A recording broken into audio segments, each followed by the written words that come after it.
Hello, class. Welcome to lesson number 5, the Russian Revolution. This is a pivotal lesson for the class and for the course because the Russian Revolution pretty much changes everything in Europe. What else is there to say than that? That it's the world's first self-professed communist revolution. It topples a centuries-old empire. It purports to bring in an entirely new form of economics and new form of human relations. The influence of the Russian Revolution would spread all around the globe, such that by the time of the Cold War, when we get to the 1950s, the world is, in one sense, split between two warring ideologies, two different ideas of the future of humanity. And and to understand that process, to understand really the world that we live in today, you can't understand the world that we live in today without understanding the events of the Russian Revolution. And it's almost as if you can't understand really anything else in this course without understanding the events of the Russian Revolution. So, what we're going to do today is we're going to begin a little bit further back. We're going to talk a little bit about the history of Russia, the conditions that gave rise to revolution in Russia. And also, we're going to talk about several different Russian revolutions. We're not just talking about one Russian revolution when we talk about this, we're talking about several. So, we'll talk about the process, and then we'll take us up to the 1920s, the post World War I era. And Russia really is born within World War One, and it could be taught as part of a World War One lesson, but it really requires an entire lesson and really entire few lessons, if I could, to itself. But in any case, let's proceed. Um, First, we must examine the Russian Empire.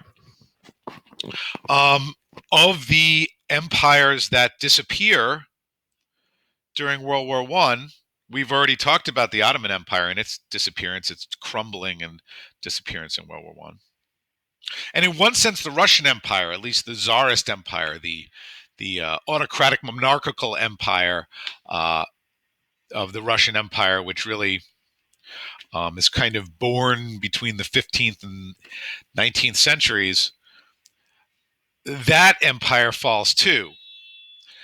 The difference here, though, is that the Russian Empire, to a certain extent, is going to reconstitute under the USSR, and which is not going to happen with the Ottoman Empire, right? The Ottoman Empire is going to collapse and split up into a number of different nation states.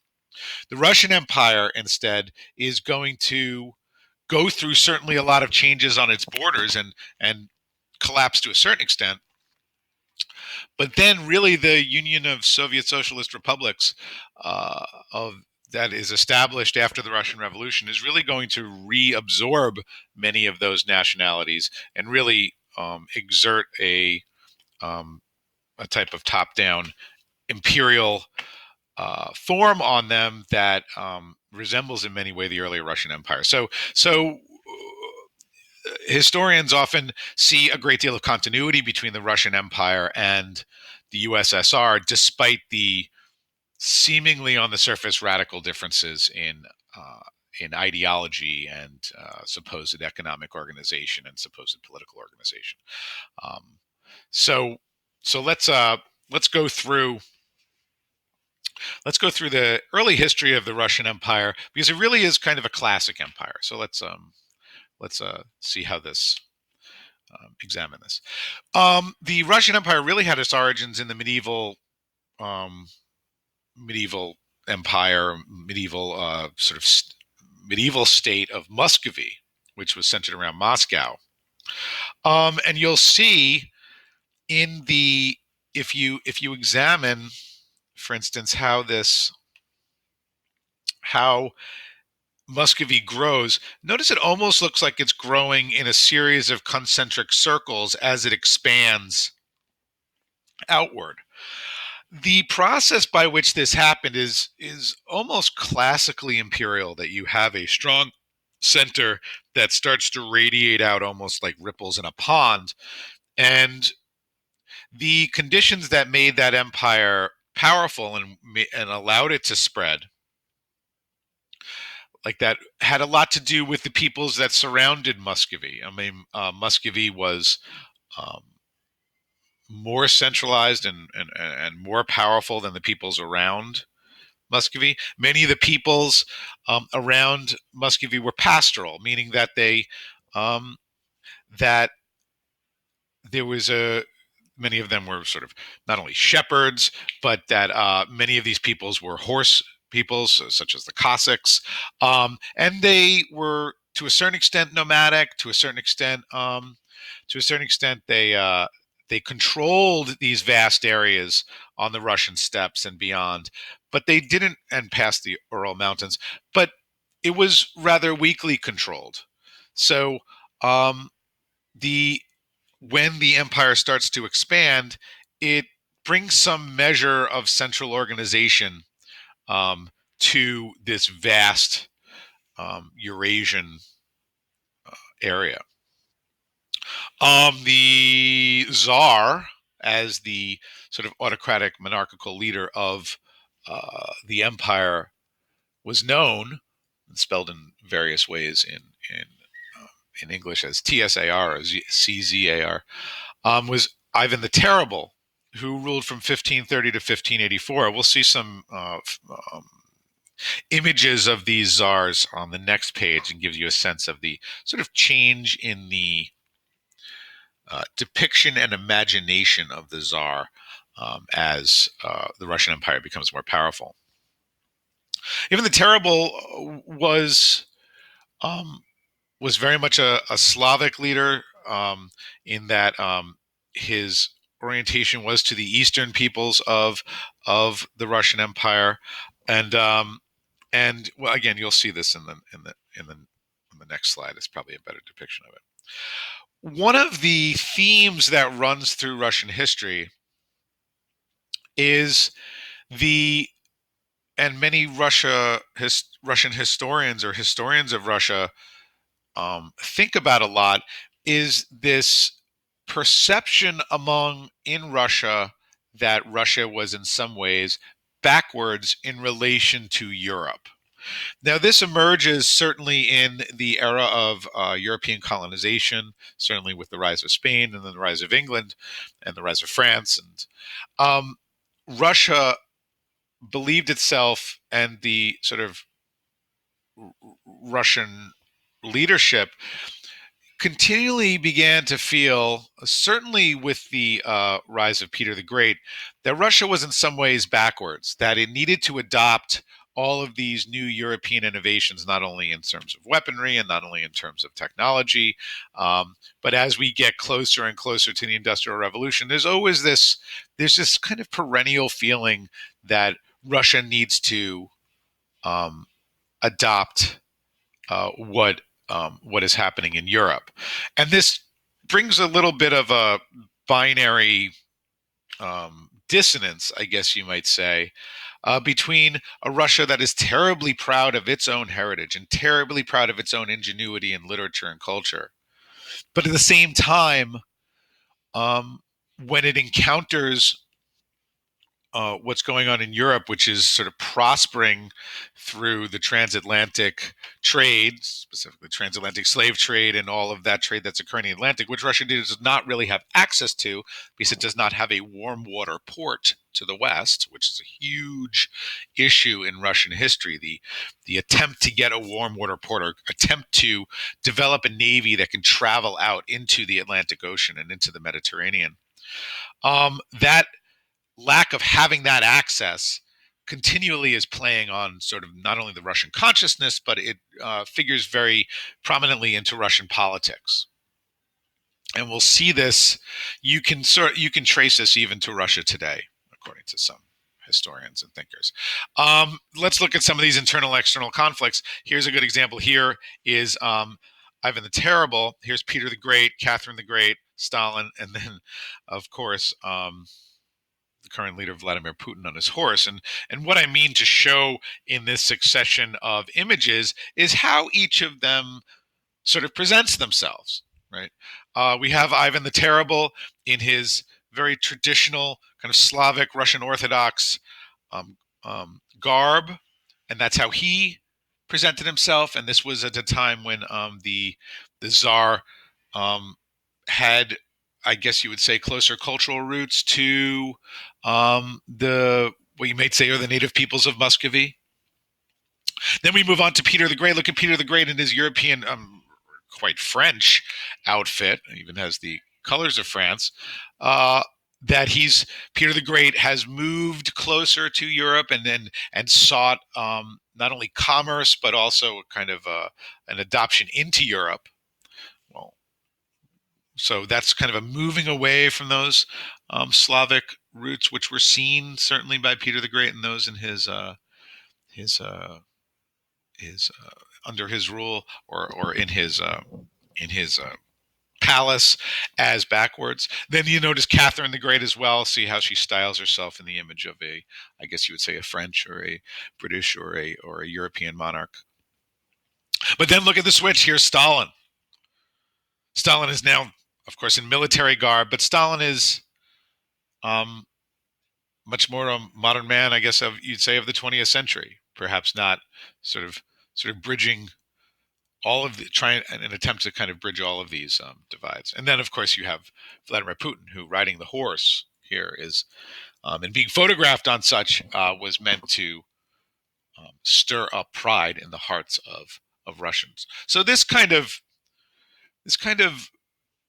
I guess you call it an identity dilemma, is something which is common throughout Russian culture and Russian history. That there's Russia is so vast, the empire is so vast that the question arises as to what is Russia? Is Russia part of Europe? Is Russia a Western facing nation that looks to the nations of Europe for inspiration? Or wait, is Russia an Asian nation that looks east? That looks east to the Pacific and looks east to China and Mongolia and Japan and elsewhere. Or is it a Slavic nation which has its own individual, non-European, non-Asian kind of heritage and identity? Well, this is the problem of empire, is it not? The problem of empire is when an empire becomes so large, what is the identity of that empire and the kind of internal turmoil as to how to define that empire? Like the empire is this, the empire is European, the empire is Slavic, the empire is Asian. This dissonance is at the heart of large empires, and it's it's one of these processes that you can see over and over again in different empires.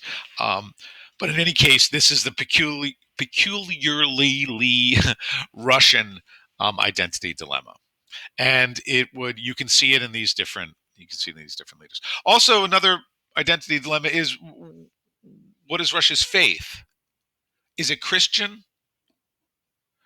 Well, certainly from certainly Christianity was very strong in Russia, certainly from the medieval era, and but Russia's so vast that it takes in so many different peoples. There are many Buddhists in Asia, many differing faiths, differing Asian faiths, and then you have alternatively you come into in the southern regions of Russia. There's very large Muslim populations to the south. So Russia is very diverse religiously and culturally, and as an empire, navigating, trying to accommodate all of this diversity is a challenge. So we will see that these are some of these conflicts that are continually part of the history of the empire and subsequently really part of the history of Russia even today. And one of the kind of timeless imperial qualities is that a large empire, it is at its frontiers where in an empire that the empire's size and power must be navigated. So Russia is really a massive empire, and at the edges there are many peoples who are discontent with the rule from the center. Center is normally very far away. Moscow, as the capital today, even of Russia, is thousands and thousands of miles away from its eastern boundary, and it's the administration is difficult and challenging, and the peoples who live those thousand miles away are very different culturally and ethnically and sometimes religiously than those in the center. And so this massive empire is constantly has to negotiate the different nationalities at its edges, which often seek their own autonomy, or in some cases are at the edges. They other powerful states seek to take some of this territory away. So one of the things that this engendered in the Russian Empire and engendered even to this day in Russia is is a rather militaristic um, sort of faith in the army. So the military is incredibly important in Russia. I'm not saying it's any more important than say in the United States or elsewhere, but it should be noted that this imperial, I guess you'd kind of say, fear of losing these far-flung territories. This is a constant in Russian history, and it is a challenge for Russia to navigate, and it necessitates, as in, and I'm saying that in a kind of the logic of empire sense, necessitates a strong military. But remember that Russia has a weak navy. Even today, Russia has a terribly weak navy, and that has a lot to do with the lack of warm water ports and access to warm water ports. And so you have in the Russian Empire, you have pretty much a largely continuous succession of strong leaders, constant war on the frontiers, and what really changes is the ideology and sort of political conception of those leaders as opposed to the circumstances. So, for instance, you can go from the monarch of the czar, and you can slide pretty easily into a Lenin or a Stalin, these Soviet dictators, essentially, um, pretty seamlessly. In that, yes, Lenin and Stalin do not call themselves a czar. They do not consider themselves a king. They ostensibly rule over what is on paper a democratic nation, even today with Vladimir Putin, ostensibly rules over a democratic nation. But are these nations really democracies, or have we had more continuity between leadership than seems on paper? Well, how does Russia switch? I mean, what happens in Russia? And Russia is an interesting case for the what happens when industrialization occurs within um, within an empire. Russia was very rural at the time of the industrial revolutions as they started in Europe. We've seen the rise of Germany to a strong industrial state, coincidental with unification in the 1870s, roughly. We've seen the industrial revolution in Great Britain and France, which occurred in the early 19th century, roughly. Well, Russia, uh, further to the east from where this sort of center of the industrial revolutions of the 19th century are occurring, is not industrializing as fast. And because of its vast size, it is largely rural well into the 20th century and later than many of these sort of smaller, compact nation states in Europe. The industrialization does not sort of rise, I guess you'd say, organically from Russia, like it doesn't rise organically from most places on Earth, because really industrialization kind of happens first in Great Britain and then in the United States and France and Germany. And so, but each place is sort of taking, these new technologies and new discoveries and new forms of social organization and sort of planting them, and there they grow. Well, the state, the Russian state, tries to encourage industrialization by the late 19th century. They see that this is something that they have to do. But when you have an absolute monarchy that is trying to initiate this, we're going to see that you're going to run into a number of different social problems. Now, to a certain extent, all of the nations that industrialize at some point have some sort of monarchy, but the Tsarist monarchy was pretty absolute. It was an absolutist monarchy. There had been none of the kind of beginnings of democracy that you had in England. Even before the Industrial Revolution, you did not really have a French Revolution like you had in France that initiated great change in the political structure. And so this industrialization is occurring in a context of a people who really live in an absolute monarchy. And it's a very huge place that is largely rural. Well, in 1861, the way that Russian, the Russian economy, which was largely agricultural, worked was that Russia had a system which can kind of be compared to slavery, is often compared to slavery, but had some profound differences. And we call this Russia had a great deal of serfs. And what this meant was that in rural areas, you had nobles or landlords that owned large pieces of land. And then um, the people who worked the land, the peasantry, were serfs, meaning that they were not slaves in that they could not be bought and sold. So you could not say buy a serf from another landlord. The serfs are actually tied to the land. They basically come with the land. So they are in a state of dependence on the landlord, in a state of servile dependence, but they can't be moved off of the land. So if we take the example of slavery, say in the United States, in the southern United States, slaves were treated like an object, and so that you could sell off slaves. The children of slaves were sold. You can't do that with serfs.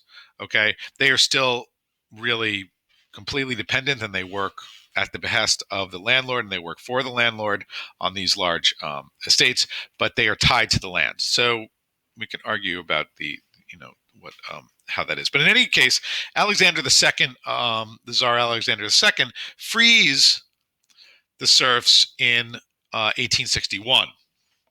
There's a couple of reasons why he does this. One is to quell any rebellion, because there had been talk that the serfs would rebel. He is seeking to also, with the modernization and the increasing sort of writing on the wall of industrialization, that one of the problems why Russia was not industrializing was the cities were just not as large and as centralized. And if you free the serfs and you give them the freedom to move about and move to cities, you can have the beginnings of an industrial workforce. And so this is not a terrible idea.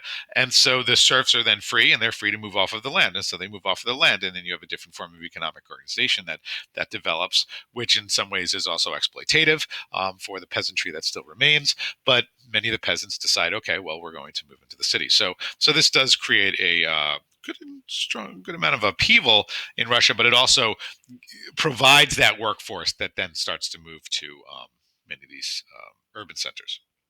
Well, look what happens, though, if we trace what happens with the leadership, the Tsar in Tsarist Russia. 1861, Alexander II frees the serfs, yet he's assassinated in 1881. So now you're having a form of radicalism that's arising. Alexander II is assassinated. Alexander III dies at the young age of 49, and Nicholas II ends up becoming Tsar at 28. So the leadership is becoming younger and younger. Increasingly less fit individuals are assuming that leadership, or That's what people see. Nicholas II is very young when he takes the throne, and he is pretty inexperienced. And it seems as if, really, even from the rise of Nicholas II to the the head of Russia, that it seems even then that Russia is becoming somewhat rudderless. That its leadership is is not strong. Well, the industrialization of Russia really does not begin until the 1890s, and an important part of this is that Russia seeks to do this quickly. The Russian Empire and Tsarist Russia seeks to do this quickly, and so they invite in a lot of foreign investment, particularly French. There'd been a lot of sort of long diplomatic ties between the Russian Empire and France. You can see that in the Peter the Great's garb and Catherine the Great's garb, and so the France and a lot of French companies are invited into Russia to start to industrialize and build factories. This would create a certain resentment among native Russians, but all the same, this is how Russia is starting to industrialize and build sort of urban factory centers. And this foreign investment, and since it's kind of a top-down industrialization, this is a these factories are very, very, very large. They're almost like cities. So they're not popping up in terms of a spirit of competition. It is um, an autocratic leader and his court who are bringing in, say, foreign factory firms, foreign industrial firms, to build these humongous factories, and then here's the other ingredient, and then the serfs who have moved into the cities are working in these huge industrial factories. Notice and what do you have here, though? You have here, say, thousands of poor peasants who are moving into relatively unskilled work in many of these factories, living in urban centers, kind of dislocated right there, kind of dislocated from their previous previous livelihood, farming. And now they are in these cities. There is a autocratic leader who rules over many of them, and there is no democracy to speak of, and I mean no democracy to speak of. So you're beginning to have a form of a class structure between like a worker class and a ruling class, but there's no political outlet for those workers in those factories. They have no rights. So you can see the situation with serfs is something which benefits the Russian Empire and works in a kind of um, autocratic imperial state. Is that going to work in this new urban world that Russia finds itself in after industrialization? Well, we'll see what happens. And I think you basically know what happens. And now we talk about the Russian revolutions, because the Russian Revolution of 1917 is not the first Russian Revolution. After industrialization, many of these, and I say this in a broad sense, in many of these urban centers with these large worker collections that have no political outlet, they start to radicalize because in the gap of any sort of political expression, the you have rushing into that gap many radical groups that are calling for the complete overthrow of the empire, complete overthrow of the czar, and the establishment of many of these new ideas of social order, specifically the ideas of Karl Marx. And we'll talk about that in a little bit. So the first revolution is really in 1905. There's basically four reasons for the unrest in 1905. Russia had been waging uh, a war on its eastern frontier against Japan. The assumptions, the kind of social Darwinist, kind of racist assumptions of the time, held that non-Western peoples did not have the capacity for this sort of European industrialization, etc. Japan proved them quite wrong, and have been proving them wrong for most of the latter decades of the 19th century as Japan grew in power in the Pacific. Well, when Russia takes them on, the assumption of Russia is that there's certainly a sort of European ethnocentric assumption that the Russians will easily defeat the Japanese. This is held over most of the European world and in the United States as well. But guess what? Russia gets it handed to them. Russia is defeated in the East, and this causes unrest in the empire. There's a lot of dissatisfaction with Nicholas II, and this defeat, this surprise defeat, which the Russian people take as a total failure on behalf of the Tsar, is seen as almost like, oh my gosh, how can we lose to the Japanese? This kind of chauvinist. Um, sort of superiority complex kind of belief. And so what happens inside Russia is that Russia starts to rise up in revolution. The peasants are unhappy with this. There's bread shortages. The war has caused a certain amount of economic and social dislocation. Ethnic minorities on the frontier are starting to grumble about imperial control. Nicholas II is essentially failing as a leader. He's not able to hold this entity together. You have an industrial working class now, which is where a lot of the sort of hotbed of radicalism that's seeking to overthrow the Tsar and establish some form of socialist or communist or just democratic government. In the Russo-Japanese War, you also have the soldiers rise up. There's mutiny on the Russian battleship, the Potemkin, of which there is a fantastic sequence in the Sergei Eisenstein film Battleship Potemkin, of the steppe scene where they rebel, and then the Russian soldiers shoot into the crowd. And this happens also on Bloody Sunday in St. Petersburg, where the people are turned on. Well, this 1905 revolution does result in some reforms. This is the sort of first step towards some reforms. A Duma is created, which is basically like, I guess, what we would call a Congress. It's a sort of a parliamentary body in 1905. By 1906, there's been a counter-revolution in which the Tsar has effectively stripped the Duma of most of its power. Nevertheless, though, you have the beginnings of a deliberative democratic body. This is one of the demands of the people in the 1905 revolution.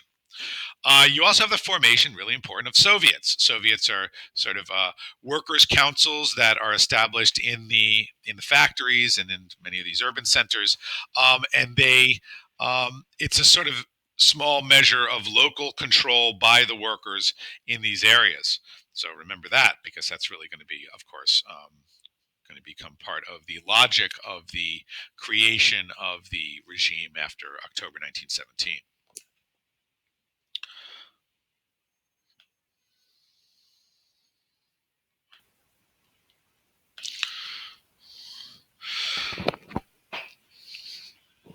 Here's a photo, and so what transpires is World War I breaks out. We've already been through all that, but all of this unrest in 1905, rather sort of quelled by the Tsar. Order is restored, quote unquote, but there's obviously a lot of discord, and there's a lot of brewing and simmering, basically, anger at the regime. Well, then war breaks out, and war is a great tonic for national divisions. It's a great tonic inside the empire. There's a sort of almost a religious rushing towards the adulation of the figure of the Tsar. People join the army. And so the war is seen, as it often is in imperial context, as a great unifying factor. Well, and here you have this image of Tsar Nicholas II holding an icon, and he's blessing his troops. So you see this connection between the Tsar and the church and God and the military. So the war begins, and there's a tremendous amount of optimism. This actually is a map which is out of order, but is a map of areas of peasant unrest and major strikes and mutinies during the 1905 revolution. So imagine this. This has tamped down. This has subsided. This unrest has subsided, but the memory of it is still there 9 years later at the start of World War I. Let's examine where the ideas of socialism and communism come from. And this is certainly an aside. This goes back to the mid 19th century and is somewhat philosophical. I have a little video to show you. But in any case, let's take a look at Karl Marx, the father of socialism and the thinker behind the Communist Manifesto and Das Kapital. Who is Karl Marx? And when we think about Karl Marx, it's very difficult to separate him from Marxism. But Marx was a man just like any other. He grew up in Germany, and his ideas, which he wrote down and become rather widely published, transformed the world. And Karl Marx had this idea, a sort of idea of history, which came from the German philosopher Hegel, that basically said that history was moving towards something, right? That history was a process, that all of history had sort of come to the moment in which people lived in the present, and that history had, sort of this purpose and this flow to it. And so Marx subscribed to this, which was a dominant way that history was thought of in the 19th century, and he believed with this, also the rise of science and industry in the 19th century, that history was actually a science. That history, you could actually, just like any other science, it had predictable patterns that you could analyze and then make extrapolations into the future concerning. And so he believed in a form of scientific socialism. Now, socialism as an ideology is not necessarily that was expressed by Karl Marx. Karl Marx didn't invent socialism. The idea of socialism, the idea of people living in more organized and communal settings, and sort of the workers, for instance, owning the factories and living in a sort of egalitarian sense. That's a much older idea. That comes from France and Germany and Great Britain in various guises from the beginning of the 19th century. But Marx's idea was different. Marx's idea was that it was he believed it was a scientific fact that since the history of mankind is the history of class struggle, that at the end of this process, the predictive outcome of history would be socialism, would be this egalitarian, democratic form in which all people would be equal, all people would share equally in the profits of industry, all people would share equally in the fruits of industrialization, and that this would occur through essentially a revolution. His theory was that in the current system, which had risen out of feudalism,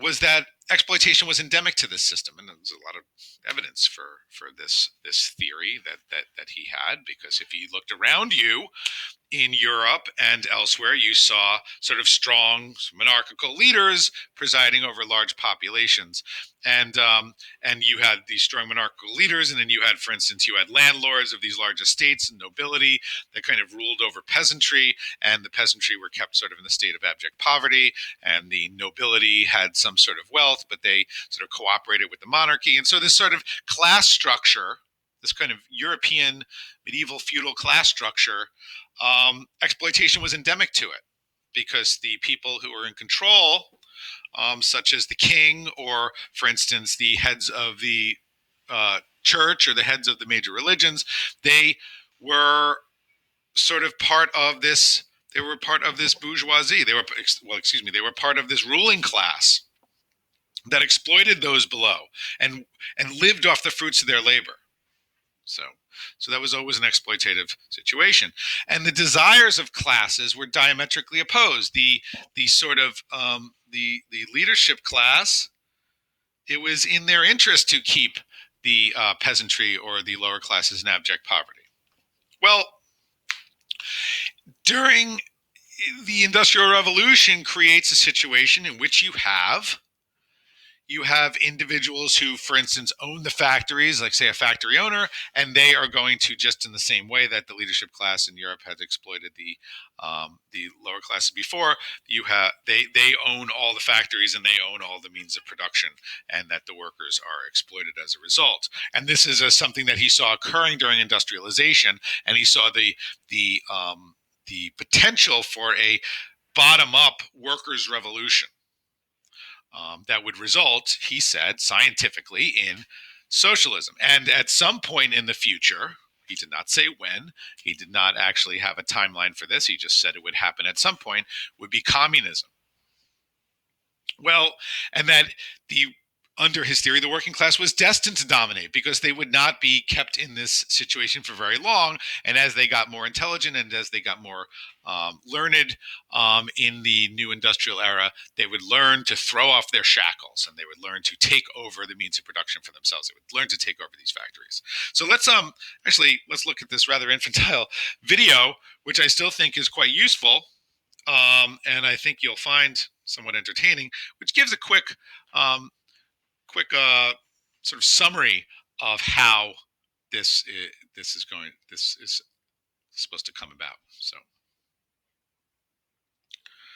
um, sorry about that. Let's get this off.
here we have, and what happens in the World War I begins in 1914, and by 1917, Russia is not doing well in the conflict. And many of these ideas, many of these socialist and communist ideas, many of these Marxist ideas are becoming more and more popular in the population and are becoming really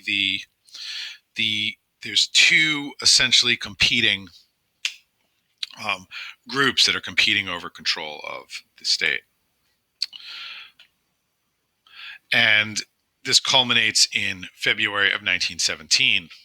You can read about the succession of events in excellent detail in Merriman's book, but we should understand this succession of revolutions because it shows you to a certain extent how the Russian Empire, in its collapse, in the collapse of the old imperial order, how it really remakes itself, or how the Russian Empire sort of, to a certain extent, continues on when we get into the 1920s. But this period in 1917 is one of intense chaos. It's a period in which, because of the losses in the war and because of widespread discontent among the military and widespread discontent among workers, chronic food shortages, huge kind of problems such as this, that when we get to 1917, Russia is on the verge of collapse, and the Tsar cannot really affect anything to do anything about it, and essentially, to a certain extent, lets it collapse. There was just great discontent in the populace by 1917. The Tsar ended up, there's a sort of a seizure of power in February 1917, and the Tsar abdicates. He would later be murdered by the Bolsheviks in the following year, him and his family, because they were seen as a threat to Bolshevik rule. But they are sort of shuttered away, and they die the following year. And the split is between Mensheviks and Bolsheviks. The Mensheviks take power first. They are they're, I guess you would call them, the moderates, and the Bolsheviks are the more radical faction seeking sort of basically a communist revolution. The Mensheviks, I guess you could say in a roughly simplistic way, are seeking some form of socialist revolution, socialist democracy. The provisional government that's established under Alexander Kerensky is unable to stabilize the state. They're unable to impose order, and a lot of this has to do with the fact that what is to be done about the war. Germany is continuing to attack along the Eastern Front. They is continuing to attack, to the west, to Russia, and continue to gain more ground. And there's certainly still a lot of Russian pride as to what to do in relation to this, in relation to the fact that Russia's in the middle of a war. And so the provisional government does not want to leave the war, yet there is such great discontent among workers and among the soldiery that at the prosecution of the war. So really, this new government that comes in, what you might call this new moderate government that comes in February of 1917, has to navigate this problem. They have to figure out how to create essentially a new form of government in Russia and establish a new form of government and sort of legitimacy, and at the same time keep Russia in this unpopular conflict. Well, this does not work.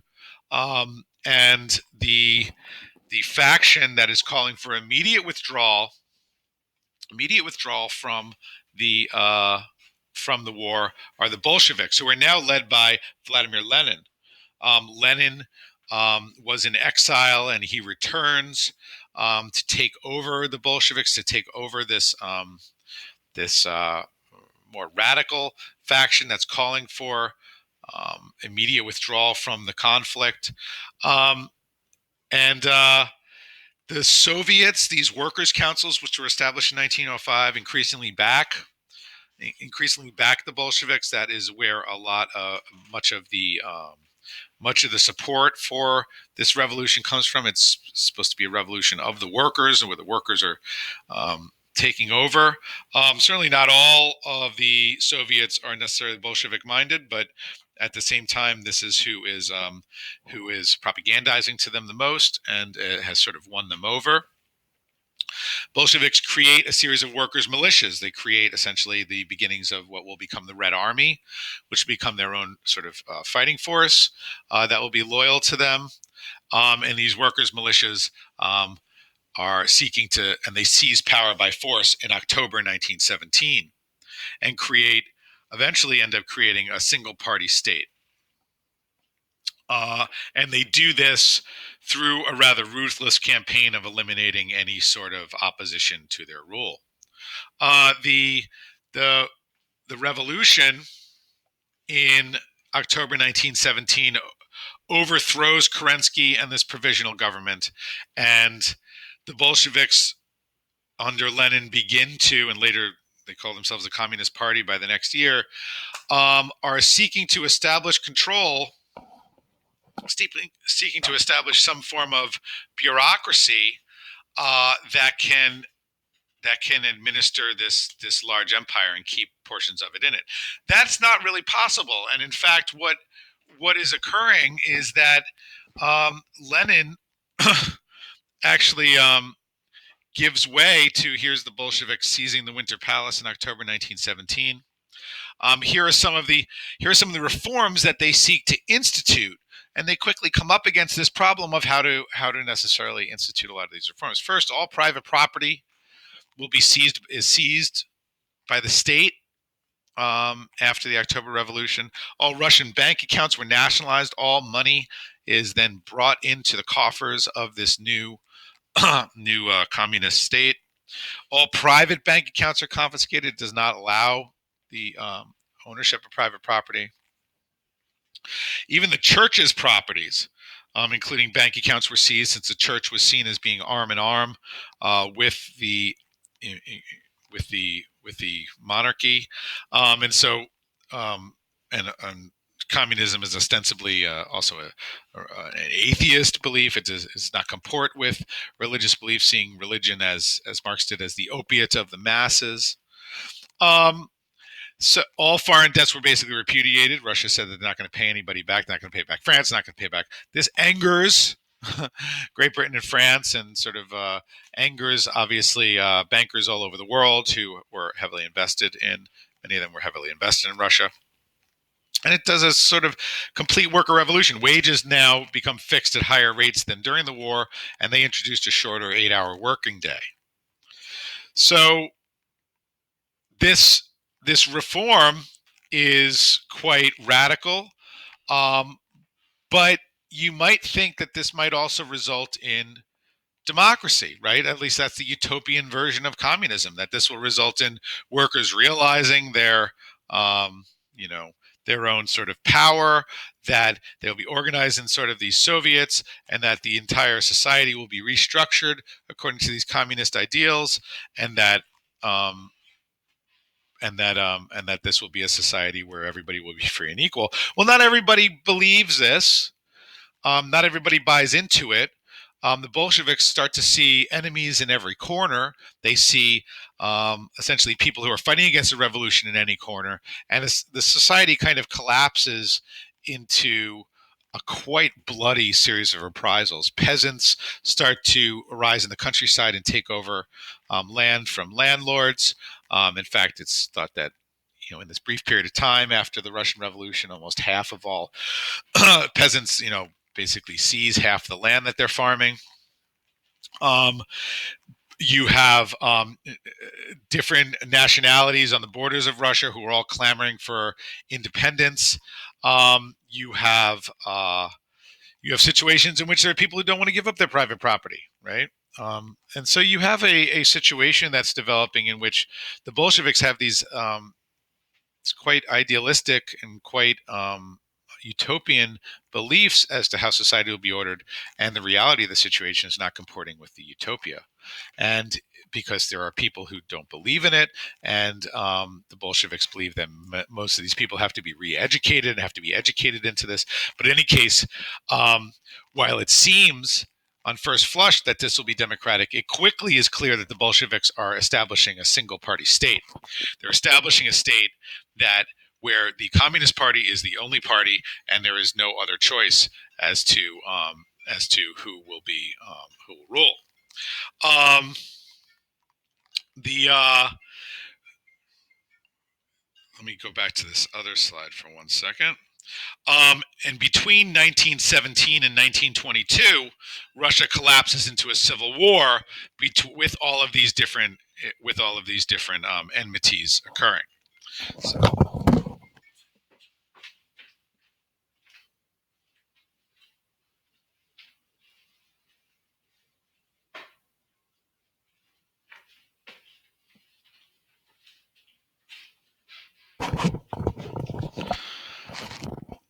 excuse me. So, Russia collapses into civil war. In this civil war, in the Russian Civil War, which would create a legacy of distrust between Russia and many Western European democracies, as well as the United States, all the way to the present day, is that the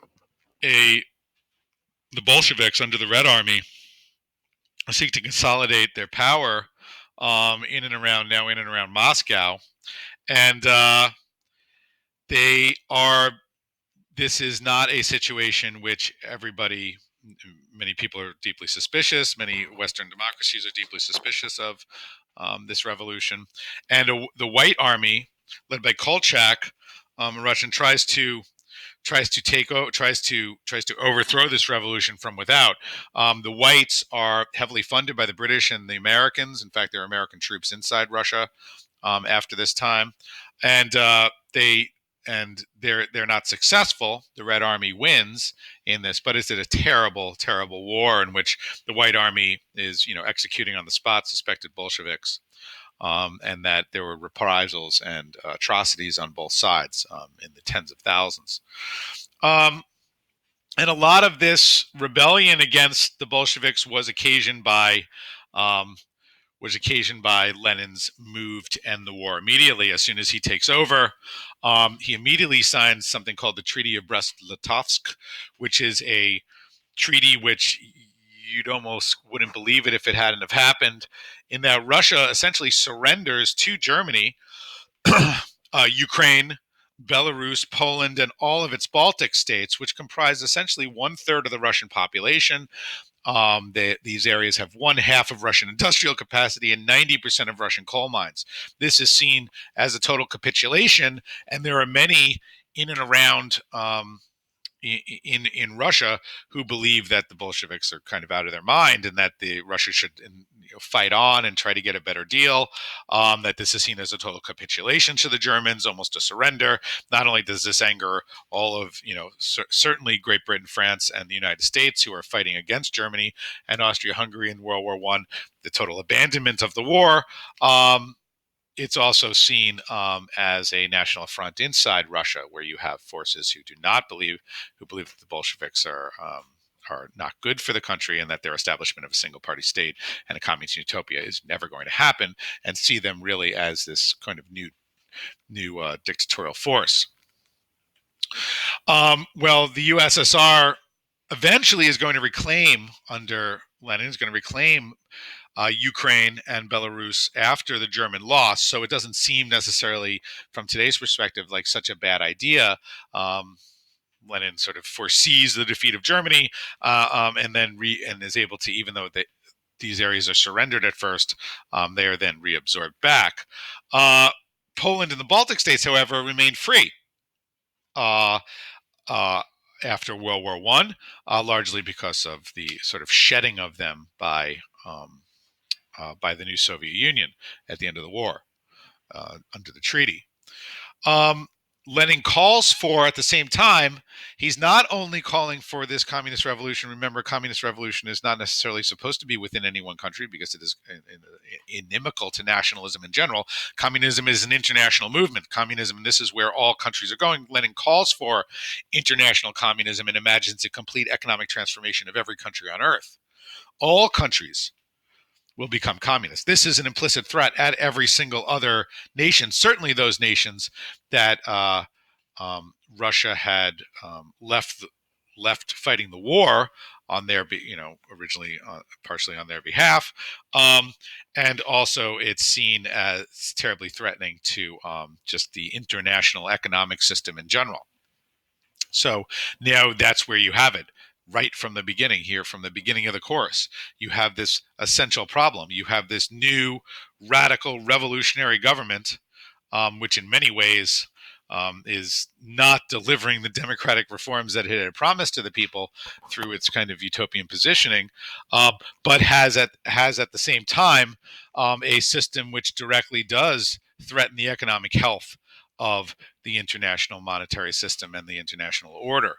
And so you have, and in calling for international communism, that call, that essential belief at the heart of the birth of, in the Russian Revolution, and at the Soviet Union, is seen as not only this threat, but this will be sort of the central organizing principle, certainly between the two superpowers during the Cold War, in which the U.S.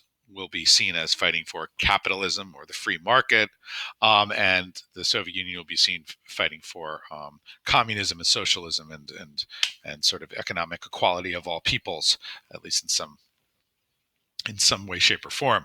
So this is established in 1917 with the revolution, and today, over a century later, we certainly don't have the Soviet Union anymore, but we still have that central question that is posed by the Russian Revolution as to what will be the economic order of the planet. Will there be a more fair economic order, which at least communism and socialism, to a certain extent, had as their thesis that they would establish, or is a sort of capitalist order in which there is always going to be some form of inherent inequality? Is that just the way that the world will go forward? So this fundamental question is kind of posed by the creation of the Soviet Union, and would have obviously huge effects into the history of Europe for the rest of this course.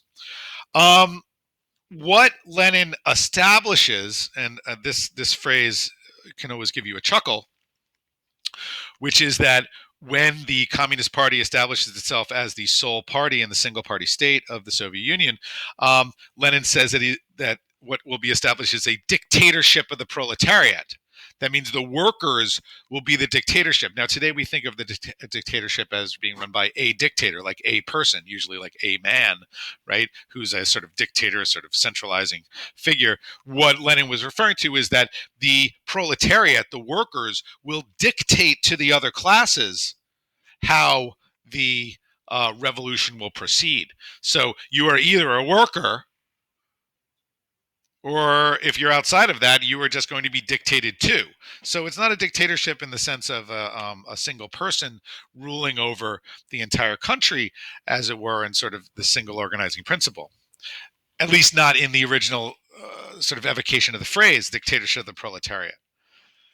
But as we will see, that dictatorship of the proletariat becomes quite an ironic term, because the term dictator, as in referring, as we commonly think of, as to a single person, will be in the form of one person. Lenin dies of a stroke shortly after the establishment of the Soviet Union. In this, after he dies, and during his final years, there's a sort of power struggle between two wings. There's a power struggle between a man named Leon Trotsky, the son of a wealthy Jewish landowner, and this man, Yosef Vissarionovich Dzushkevil, or Joseph Stalin. Um, these two figures do not like each other and are positioning themselves to sort of take over command of the party, which Lenin has already consolidated by the time of his death. And they're seeking somewhat different paths for the leadership of this new revolutionary nation. Um, the unfortunate fact is that Lenin has consolidated power to himself under this sort of belief of the dictatorship of the proletariat. And when he dies, the person who does take over, the person who does take over and becomes actual dictator in the way that we know it today, is the Man of Steel, Joseph Stalin. His last name means Man of Steel, Stalin. That's his revolutionary name. Stalin is a very um, is a figure with a rather checkered and quite brutal past. He rises up in the ranks through a combination of deceit and subterfuge that would make your head spin. I urge everybody to read a biography of Stalin. It is just one of the most outstandingly disturbing stories in many respects that you'll ever read. The way that he consolidates power is completely ruthless. We'll talk a lot more about Stalin when we get into the 1920s and the 1930s in the following lessons. But it is Stalin who rises ascendant and is the one who inherits this dictatorship from Lenin, with dire consequences for the Soviet Union in the 1930s and certainly in World War II as well. Although the Soviet Union is on the winning side of World War II, you can say that the casualties that the Soviet and the Red Army face during World War II have a lot to do with Stalin's incompetence at waging war. But in any case, um, this is the status of the Soviet Union at the dawn of the 1920s, and now and the Russian Revolution is complete. Of course, we will talk about this much more. We'll talk about Russia much more in the following lesson, and we'll talk about them much more when we get to the Cold War. But this revolution is continuing to ripple out. Countries all over the world are beginning to take stock as to whether they believe in the goals of socialism and communism, they believe in this Marxist ideology, and what direction many of these governments will go. And so the central question posed by the Russian Revolution is where does this go now? Does this become an international revolution? One thing that I will say in parting also, in thinking about this revolution and thinking about the Russian Revolution, is that um, this the the the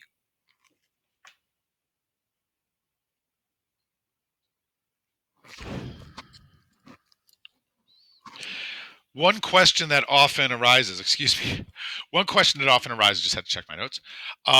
One question that often arises is, was Russia the best place for Marx's ideas to take hold? This is a common thing that is discussed, and it's pretty clear that Marx would never have intended for Russia to be the place where um, socialism and communism first arose. In fact, Marx believed that the more advanced industrial economies, such as in Germany, France, were the perfect places for socialism and communism to arise, because that's where you had a sort of advanced workers class with an idea of themselves as workers, and that in a still rather rural and newly industrialized location such as Russia, it was not the ideal place at all for a communist revolution.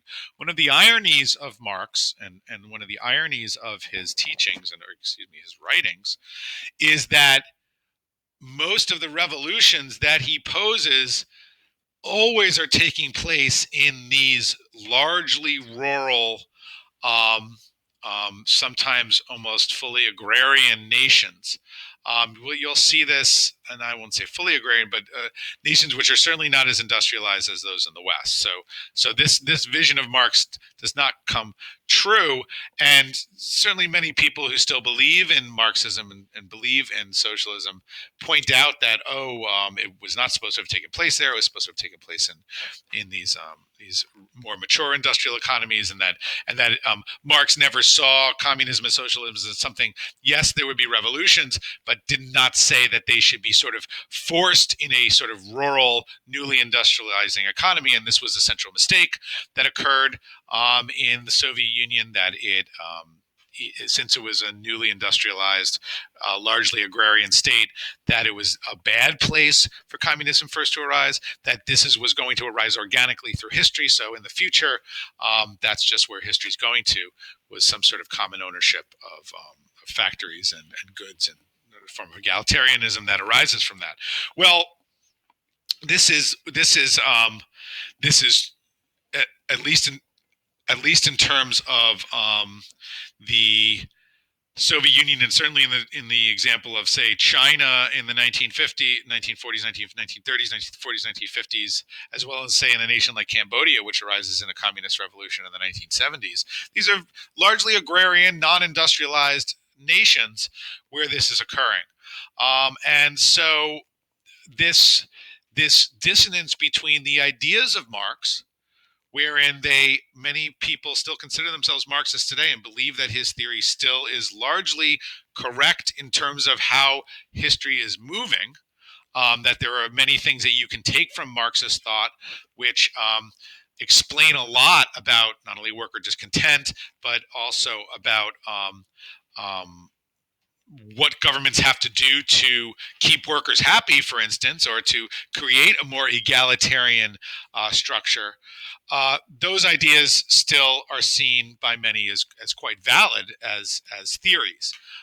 Marx's idea that this is an inevitability, and that all of this is going to happen whether anybody likes it or not, that's pretty routinely disagreed with, and we don't often think of necessarily anymore that history has some sort of single unitary path that it will come to. But in any case, one should be aware of that disagreement, that fundamental disagreement between Marx's idea of where these communist and socialist nations would arise and where they did arise, and that dissonance is often many do often explain that I guess you would call the failure of the Soviet state. I mean, it does last for 80 years, some 8 decades, so it's not a total failure, at least in terms of, it's a failure in terms of how many people die in the Soviet Union and die as a result of policies that are sort of imposed from without, but we'll get to that later. But as a regime that does not last, I guess, to the present day, at least in its current in the original ideological form, many people, many thinkers and believers who believe that Marxism is still a valid ideology and a valid theory of history, explain that the failure of the Soviet Union has to do with the fact that it should not have arisen where it did. Anyway, that's neither here nor there. That's just more of a debate about it. But it should be understood that that this question about, is this the path of history, will be a organizing principle for many thinkers and workers and everyday citizens in Europe all the way through the 20th century. What is the nature of the government in relation to the individual? And increasingly, after the Russian Revolution, this will set the stage for every country in Europe to face this fundamental question. Of course, it will be more complicated than this when we get into World War II and beyond. But in any case, I will see you next lesson, where we will discuss the 1920s, where Europe searches for some form of stability after the Great War. After the Great War has devastated several economies, some economies have benefited. There is somewhat of a boom to a certain extent, but there is also great want, and there is also great discontent. And this discontent is going to bubble up throughout the 1930s and result in the rise of fascism, which in some ways is a reaction to international communism, and the result in the establishment of fascist dictatorships in not only Spain and Germany, but also Italy, um, and um, and that will set the stage for the chaos that will ensue as the world collapses in the 1930s. Again, okay. Thank you very much.